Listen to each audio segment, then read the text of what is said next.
Dios siempre cumple sus promesas, parte 1, ya que lo vamos a dividir en dos partes, el capítulo 12 del libro de Apocalipsis, el cual hemos estado enseñando y predicando para que nos preparemos. El propósito de estos mensajes, hermanos, es que hagamos conciencia de que lo que dice la Escritura se va a cumplir y que el Señor siempre nos está advirtiendo de que no pasemos aquello, pero la única forma es que lo recibamos en nuestro corazón, que vivamos en santidad, que busquemos a Dios como Él quiere, de acuerdo a su palabra, para que tengamos una seguridad de salvación.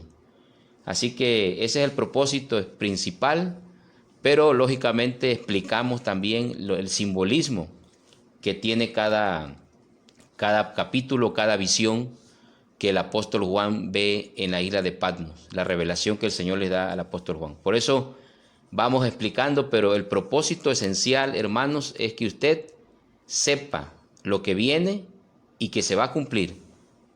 Lo crea o no lo crea, se va a cumplir. Así que esperemos que usted pueda reflexionar y buscar a Dios, tanto si no ha aceptado a Cristo, aceptarlo, pero también los hermanos, ¿verdad? Que si alguien lo escucha y está apartado, alejado, o como nosotros decimos, ¿verdad? En el lenguaje espiritual, fríos espiritualmente, vamos a buscar a Dios en el nombre de Cristo. Le saludo este 9 de mayo en el nombre del Señor y hacemos una oración. Nuestra hermana María Elena, que está con nosotros igual, nos va a acompañar con la lectura y la oración. Amén. Señor, te damos gracias, oh Dios, en este día porque nos permite, Señor, transmitir, Señor, esta palabra tuya, Padre de la Gloria, a través de estas redes sociales, Señor de la Gloria, y te pedimos que esta palabra, Señor, pueda caer en buena tierra, Padre Celestial, y haga lo que tenga que hacer, oh Dios, en cada vida y en cada corazón, Señor de la Gloria. Gracias te damos en el nombre de Cristo Jesús. Gloria a Dios. Entonces vamos a invitarle que busque, hermanos, Apocalipsis capítulo 12, versículos 1 al 6. Vamos a estudiar esos 6 versículos para que usted también siga la lectura en su casa. Amén, gloria a Dios. La palabra de Dios dice así: apareció en el cielo una gran señal, una mujer vestida del sol, con la luna debajo de sus pies, y sobre su cabeza una corona de 12 estrellas. Y estando encinta, clamaba con dolores de parto en angustia de alumbramiento. También apareció otra señal en el cielo. He aquí un gran dragón escarlata que tenía 7 cabezas y 10 cuernos, y en sus cabezas 7 diademas. Y su cola arrastraba la tercera parte de las estrellas del cielo y las arrojó sobre la tierra. Y el dragón se paró frente a la mujer que estaba para dar a luz, a fin de devorar a su hijo tan pronto como naciese. Y ella dio a luz un varón que regirá con vara de hierro a todas las naciones, y su hijo fue arrebatado para Dios y para su trono. Y la mujer huyó al desierto, donde tiene lugar preparado por Dios, para que allí la sustente por 1270 días. Gloria a Dios. Bueno, hermanos,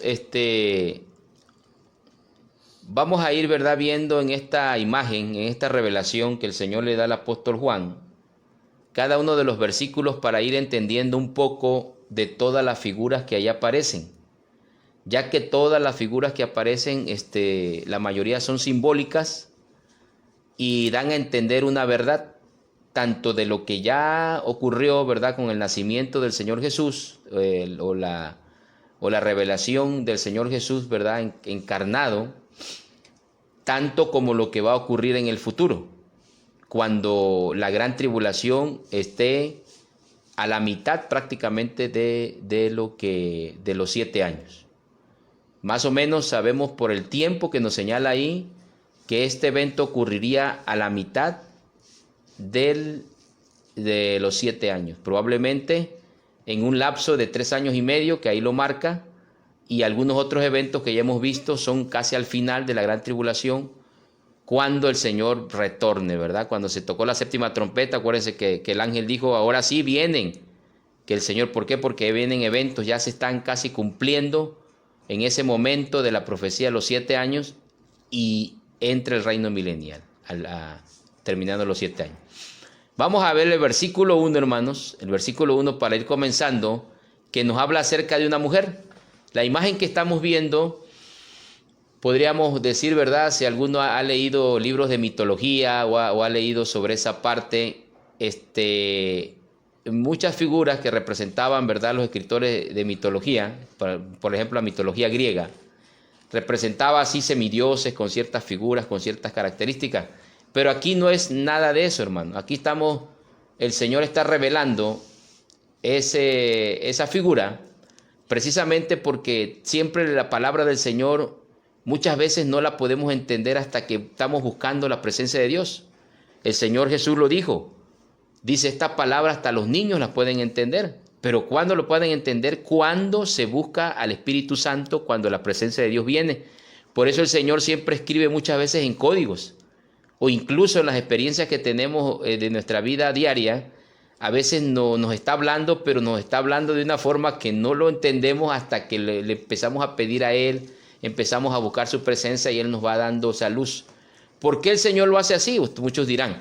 ¿Y por qué no específicamente dice nombres y todo, da detalles? No, porque el ser humano, hermano, siempre podría, si ya sabe eso, decir, bueno, para que no se cumpla esto y tal persona ya dice el nombre, ya dice el año, ya dice las características, ya nos da todo. Entonces vamos a evitar que se cumpla, ¿no? El Señor siempre habla en códigos.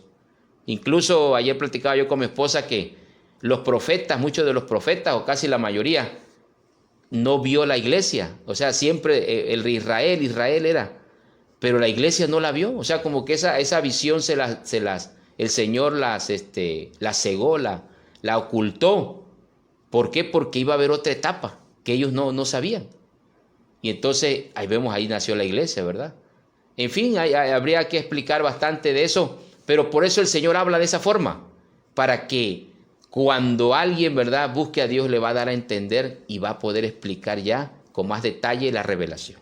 Vamos a ver el versículo 12:1. Apareció en el cielo una gran señal, una mujer vestida del sol, con la luna debajo de sus pies, y sobre su cabeza una corona de 2 estrellas. Gloria a Dios. En el cielo una gran señal. Se puede decir mega shemión, una gran señal, ¿sí?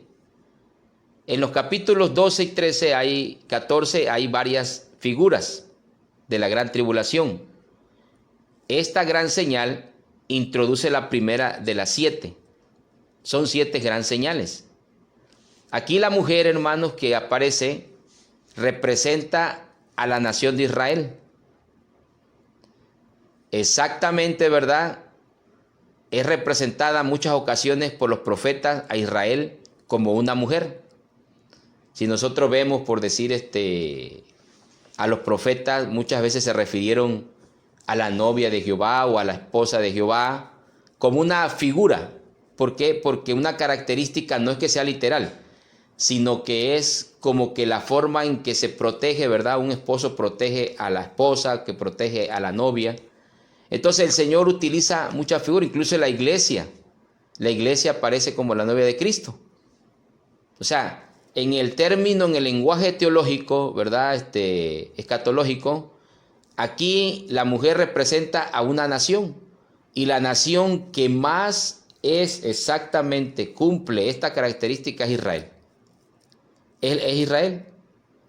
Por eso aquí aparece, ¿verdad?, que esa mujer da luz. Vamos a verlo más adelantito. La mujer vestida de sol. Está diciendo, ¿verdad?, otra característica. ¿Por qué? Porque en el sistema teológico siempre se asocia. Incluso, hermanos, en otros términos. Por ejemplo, cuando decía que Elías regresaría antes de la venida del Mesías. No estaba hablando literalmente de Elías, el profeta que ya había sido arrebatado por el Señor, no. Sino de las características que iba a cumplir el que venía, que era Juan el Bautista, fíjense. O sea, cómo las figuras se van uniendo en ciertas características que incluso, hermanos, cuando tenemos algunos sueños, a veces soñamos algo, pero como que es por las características, a veces no son las personas exactamente, es por ciertas características. Entonces, aquí, hermano, la mujer representa, no hay margen de error para la interpretación, sino que ella representa a Israel. Entonces, si nosotros vemos, hermanos, que la mujer está vestida, ¿qué? De sol, ¿verdad? Sí, vestida del sol, con la luna debajo de sus pies, y sobre su cabeza una corona de 2 estrellas. Ahí está, hermano. Si uno mira de qué forma está la mujer, dice que el sol, ¿verdad? El sol, estamos viendo que alumbra, o sea, Israel ha sido alumbrado por Dios. Cuando nosotros nos referimos al sol, hay muchas partes de la Biblia que incluso el resplandor de su gloria es como el sol. O sea, estamos viendo que Dios ilumina, vestida del sol, o sea, que está iluminada por Dios. Aquí el sol pudiéramos decir que es el poder de Dios, el resplandor de la gloria de Dios. Y las 2 estrellas se refiere a las 12 tribus de Israel. Las 12 tribus de Israel, hermanos, son las 12 estrellas. La luna es la parte donde se ubica Israel. Si ustedes ven, por ejemplo, del Medio Oriente, hermanos, muchos árabes o muchos países islámicos o países árabes tienen precisamente a la luna como símbolo en sus banderas. Incluso se dice allá no se dice la Cruz Roja, sino la media luna. Esos que dan asistencia, la media luna. Y aquí aparece la luna, ¿verdad? Debajo de sus pies. O sea, donde está asentada la nación. El Medio Oriente, la mitad del mundo. Algunos decían, ¿verdad? El ombligo del mundo. ¿Por qué? Porque está a la mitad. Todos nosotros tenemos el ombligo, está a la mitad de nuestro cuerpo. Ahí está, si nosotros medimos del ombligo hacia arriba, es la misma medida del ombligo hacia abajo, hasta las plantas de los pies. Entonces, Israel estaba ahí exactamente en esa zona, fue fundada por Dios. Entonces, con esas características, vemos, hermanos, que esa mujer es la figura de la nación de Israel. Versículo 2. Y estando encinta, clamaba con dolores de parto en la angustia del alumbramiento. Hermanos, ahí se confirma más. Ahí de qué está hablando la visión. Está hablando precisamente del Señor Jesucristo que nació en Israel. El Dios Hijo, encarnado. Eso entonces nos lleva, hermanos, a confirmar lo que el versículo 1 dice, ¿a quién se refiere? Dice que clamaba de dolores de parto, de la angustia del alumbramiento. Los dolores descritos se refieren a los dolores de parte de Israel en el tiempo del nacimiento de Jesús, que fue bajo la ocupación y opresión de los romanos. O sea que Israel, ¿verdad?, que representa a la mujer, ahí nació el Señor Jesucristo, terrenalmente. ¿Y en qué época nació? En la época donde Israel estaba en una etapa de sometimiento. Sometimiento, ¿por qué? Porque no era una nación independiente, sino que era una nación bajo el Imperio Romano. De hecho, ¿verdad? Más adelante vamos a ver otras características que nos van a confirmar sobre ese alumbramiento de la angustia y también de cómo el enemigo persiguió a ese hijo. Lo dice más adelante en los versículos del capítulo 12, que lo vamos a ver en la segunda parte de este mensaje. Entonces, hermanos, vamos viendo que durante la gran tribulación va a haber, ¿verdad?, una ruptura entre el anticristo y la nación de Israel cuando la nación se dé cuenta de que en realidad no es el Mesías prometido, sino que es un impostor. Y por lo tanto va a haber un conflicto político, un conflicto bélico donde Israel, ¿verdad?, va a ser perseguido antes de que entre el milenio. Pero también va a ser un momento de esplendor, más o menos, ¿verdad? No sé si llegue a una comparación, esperemos que no, pero durante la Segunda Guerra Mundial, cuando la nación de Israel fue perseguida y murieron muchos millones de judíos, después de eso vino una era de esplendor de Israel, porque Israel ahí fue donde surgió como nación. Ahí se cumplió una profecía igual de que Dios traería a todo su pueblo de todos los lugares donde había sido esparcido para retornar a su tierra. Ahí se cumplió y ahí está Israel, es una nación, una potencia Israel en este momento. Entonces, vamos a ver el versículo 3, hermano. Ahí introduce al dragón. También apareció otra señal en el cielo. He aquí un gran dragón escarlata que tenía 7 cabezas y 10 cuernos, y en sus cabezas 7 diademas. Fíjense nada más. Aquí, hermanos, la otra gran señal que aparece, ¿verdad? Ya una señal es la mujer, ¿verdad? Ya decimos, fue Israel, ya todas las características la cumple. 12 naciones, el resplandor del sol, el lugar donde habita la nación de Israel, todo. Pero aquí aparece otra figura que es el dragón. El dragón siempre representa, hermanos, a Satanás, las fuerzas del mal, las fuerzas opositoras, los enemigos. Ese es el dragón. Pero dice que un gran dragón escarlata, o sea, las características que siempre trae el dragón, siempre trae muerte, destrucción. Por eso es que no es literal, sino representa su naturaleza y carácter. O sea, es simbólico. Sugiere su poder feroz y naturaleza asesina. Escarlata, o sea, rojo de sangre, que siempre está buscando, ¿verdad? Por eso al enemigo se le dio al ser eliminado del cielo y al él querer ocupar, ahora sí que la omnipotencia de Dios que nunca se va a poder ni podrá, él agarró hacia el mal, pero todo lo destrucción. Por eso el Señor decía que Él vino para matar, hurtar y destruir, pero que Cristo ha venido para dar vida y vida en abundancia, amén. Porque esa es la característica del enemigo, destrucción, nunca es de edificación. Por eso cuando alguien está en pecado, está viviendo en pecado, está buscando el pecado, siempre va a ver usted ruina, destrucción, siempre va a haber eso, porque para eso es. O sea, aquel que por ejemplo está en las drogas, en el alcoholismo, nunca lo va a ver que prospera, nunca lo va a ver que avance, ahí se le va a ir todo su dinero, la familia va a perder a la familia, o sea, es destrucción. El que está metido en cosas de corrupción, en cosas de fraude, en fin, todo eso siempre va a ir a la destrucción.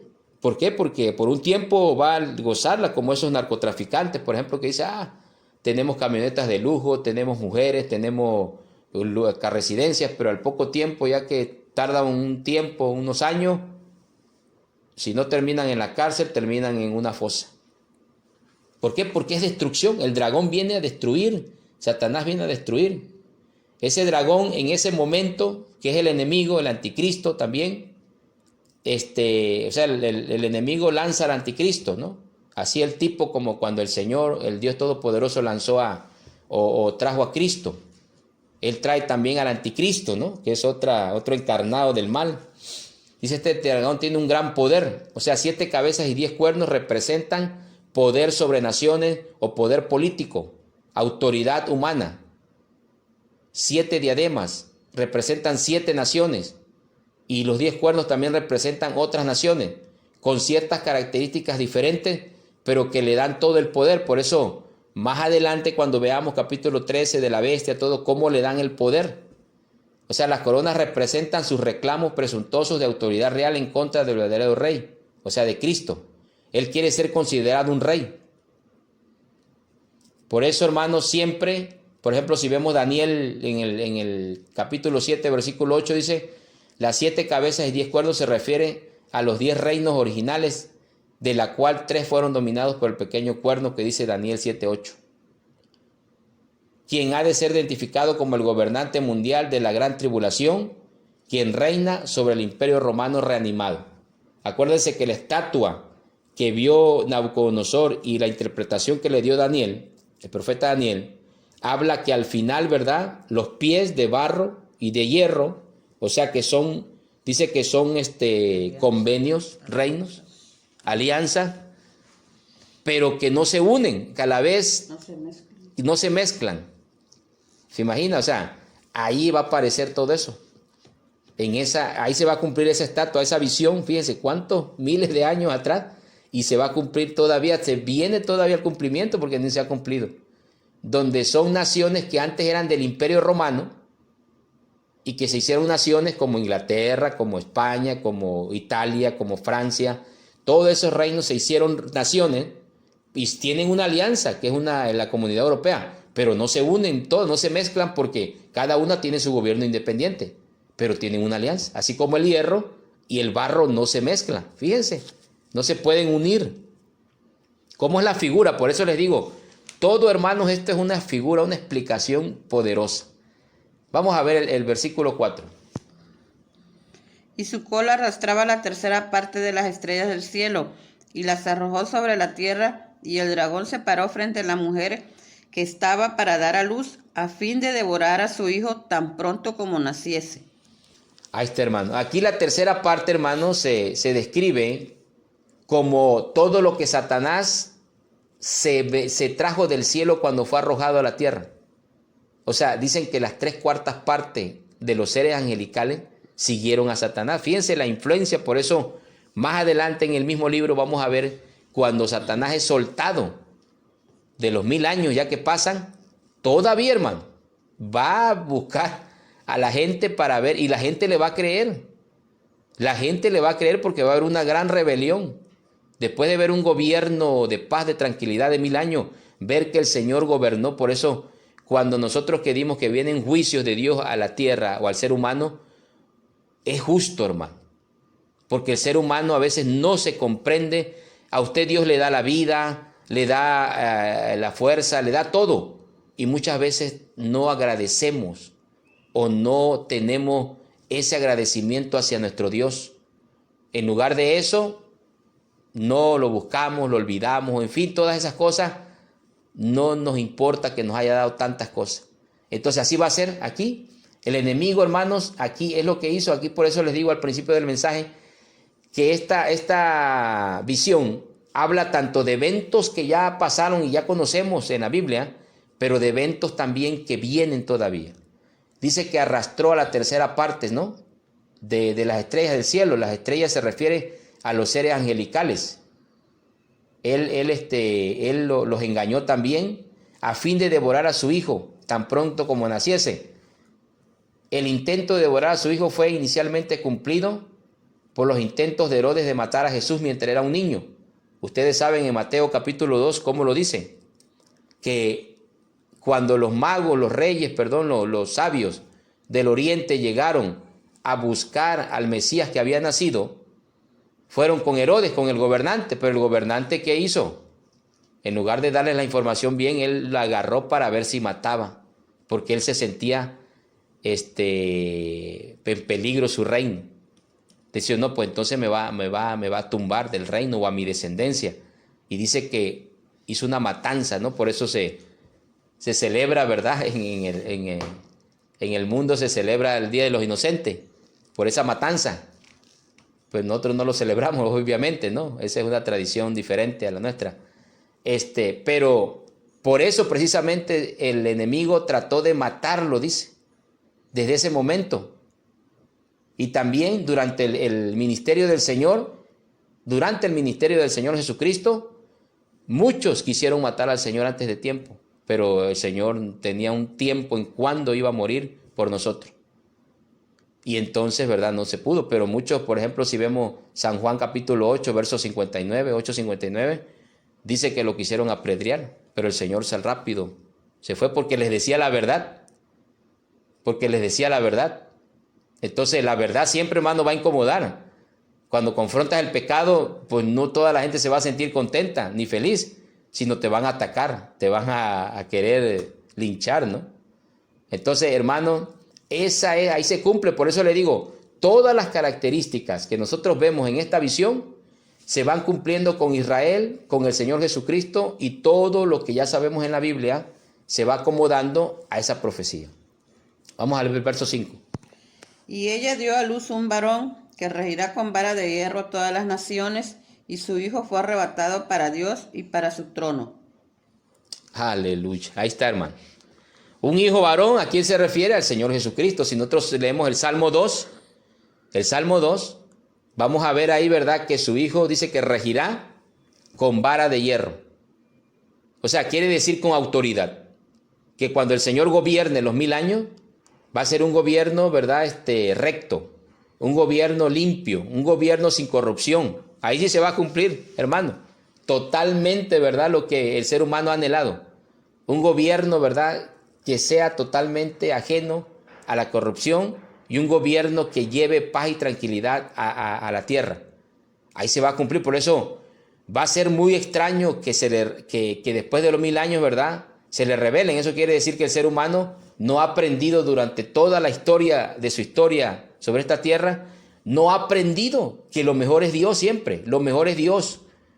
Ayer platicaba yo con mi esposa, por ejemplo, de personas que hemos tenido, pues emocionalmente, situaciones, ¿verdad?, personales en la vida. La falta de un padre o situaciones de... Y hay veces que cuando el ser humano ha tenido eso, a veces tiene muchos problemas emocionales. Pero a ver, y decimos nosotros, pero si no buscan a Dios es peor. Y yo le daba mi experiencia, decía yo, cuando uno busca a Dios es totalmente diferente porque Dios hace en nosotros algo distinto totalmente, aunque hayamos tenido problemas emocionales de cualquier tipo. ¿Por qué? Porque el Espíritu Santo viene a sanar tu vida. Pero aquí vemos, hermanos, que el enemigo va a hacer un montón de cosas y el ser humano lo va a seguir. Por eso el Señor aquí dice que va a gobernar con limpieza. No va a haber nada que reclamarle y decir, oye, es que se robaron el presupuesto. Oye, es que no hay policía, es que no hay seguridad. No, Él va a limpiar la tierra. Por eso el enemigo va a ser atado también, para que no haya nadie que moleste. Y Él va a gobernar y con sus santos, dice. O sea que si nosotros perseveramos hasta el fin y llegamos, hermanos, hasta el último día de nuestra existencia en Dios, morimos en Cristo, o si viene el arrebatamiento, nos vamos con Él, vamos a gobernar con Él. Vamos a gobernar con Él. Usted ya no va a estar en campaña, ¿verdad? Como ahora que están las campañas. No va a necesitar hacer campaña ni elección. Él nos va a poner a gobernar ciertas áreas de la tierra. Y vamos a ser hermanos limpios también como Él, porque así tenemos que actuar, amén. Entonces, ahí el Señor, hermano, está confirmando que es Cristo. Esa figura es Cristo. El verso 6, hermano, para ir concluyendo. Y la mujer huyó al desierto, donde tiene lugar preparado por Dios, para que allí la sustente por 1260 días. Ahí está, hermano. Ahí cambia, ¿verdad? O sea, por eso les digo, lo que nos dice este capítulo, hermanos, por eso lo dividimos en dos partes, porque es largo, extenso.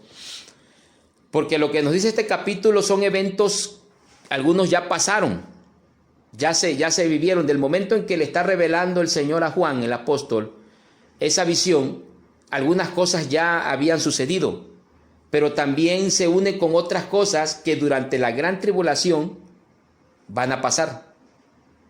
Nos los dice lo otro, hermanos, para darnos cuenta a quién se refiere el Señor en la visión. Porque con esas características, pues estamos seguros, 12 estrellas tiene la mujer, alumbrada por el sol, la luna, todo, No, Israel. El hijo que dio a luz, ¿quién es? Cristo, porque ahí nació Cristo. Que el que va a gobernar, igual el Mesías que va a gobernar. Aquí, hermanos, los eventos cambian. Ya no se refiere a eventos que ya sucedieron, sino se refieren a eventos que van a ocurrir. Y lo vamos a ver, ¿por qué? Porque habla de una fecha específica, de un tiempo, de 1260 días, ¿verdad? Sí. Que equivalen a 3 años y medio. Por eso, hermanos, estamos casi seguros, ¿verdad? Aunque los eventos no han ocurrido porque todavía vienen, que es a la mitad de los 7 años. O sea, los 3 años y medio últimos de la gran tribulación. Dice que la mujer se va al desierto. Algunos hermanos, fíjense, creen que este lugar en el desierto es la ciudad de Piedra de Petra, al sur del Mar Muerto. Porque se ha sabido que muchos hombres de negocios cristianos han abastecido al lugar con comida y con tratados del evangelio escritos en hebreo. Porque dice, tiene lugar preparado para Dios por Dios. O sea, es decir, ahí en esa ciudad hay muchas cuevas. Y más adelante vamos a ver en la otra parte, creo que el versículo 14, ¿verdad? Habla que a la mujer se le dan las dos alas de la gran águila. Amén. Fíjense, ahí vamos a ver. Ahí creo que hasta Estados Unidos entra por ahí, parece por ahí, hermano, en la profecía. Pero la mujer es llevada al desierto. Por eso no podemos confundir a esa mujer con otra figura. ¿Por qué? Porque aquí habla de una nación. Unas doctrinas dicen por ahí que es María la mujer, no, hermano. Porque María ya falleció, ¿verdad? No puede ser llevada al desierto, o sea, no se acomoda, pues, o no es lógico. Aquí está hablando, hermanos, de un evento dentro de la gran tribulación, de los 3 años y medio últimos, que va a ocurrir en ese momento del conflicto y que la mujer es llevada al desierto, donde está un lugar preparado. Es como lo que dijo Cristo. Dice, preparado, el término preparado en griego es el mismo que utilizó el Señor cuando le dijo a los apóstoles, voy pues a preparar lugar para vosotros. Esto demuestra que el plan cuidadoso de Dios obra en la tierra como también obra en el cielo. Es decir, Dios ya tiene gente preparando el lugar. A lo mejor hasta sin darse cuenta. Muchas veces hacemos cosas sin saber que más adelante, o nos pone Dios, al menos a mí me ha puesto años antes, ¿no? Me pone un sentir. Oye, voy a hacer esto porque en el futuro no sé esto y esto. Cuando vengo a ver ya llegaron los 5 años posteriores a ese sentir, o los 10 años, no sé. Oye, entonces por esto es que yo hice esto, porque iba a ocurrir esto, sin saberlo. Pero Dios ya había preparado. Entonces aquí dice que el Señor está preparando un lugar. Muchos dicen que la ciudad de Petra cumple con ciertas características donde a lo mejor va a ser refugiado la nación de Israel durante el tiempo crítico que va a ser atacado. Dios les bendiga, hermanos, Dios les guarde. En verdad esto es algo a mí me fascina cuando empiezo a leer y estudiar y ver cómo el Espíritu Santo nos va dando luz y cómo nos va enseñando y nos va visualizando de cómo se va a cumplir la profecía. Pero lo principal, hermanos, más que eso, que saber, es mejor arrepentirse, buscar a Dios y prepararse para no estar en esa gran tribulación, sino estar gobernando con Cristo y estar en las bodas del Cordero, gozándonos en la presencia del Señor. Dios les bendiga, hermanos, Dios les guarde. Hacemos una oración para que usted acepte a Cristo y para despedirnos. Amén. Amén, gloria a Dios. Vamos a orar. Padre bueno, te damos gracias, Señor, por esta palabra, Señor de la gloria. Y te pedimos, Padre celestial, que aquellos, Señor, que lo han escuchado, Señor, no te conocen, Señor de la gloria. Tú, Señor, seas con ellos, Padre bendito. Señor, si están haciendo una oración de arrepentimiento, Señor de la gloria, ayúdalos, Señor amado, para que ellos también, oh Dios, puedan entrar un día, Señor, al reino de los cielos. Padre de la gloria, Señor amado, porque, Señor, es necesario, Señor, que todo esto se cumpla, Señor, y esta palabra se va a cumplir, oh Dios. Así que te pedimos que tengas misericordia, Señor, también de la humanidad, Padre de la gloria, que no quieren nada contigo, Señor de la gloria, pero si alguno ha escuchado esta palabra, oh Dios, y se está arrepintiendo en estos momentos, oh Dios, te pedimos, oh Dios, que tú inscribas su nombre, Señor, en el libro de la vida y que, Padre de la gloria, lo ayudes a seguir adelante. Gracias te damos en esta hora en el nombre de Cristo Jesús. Amén.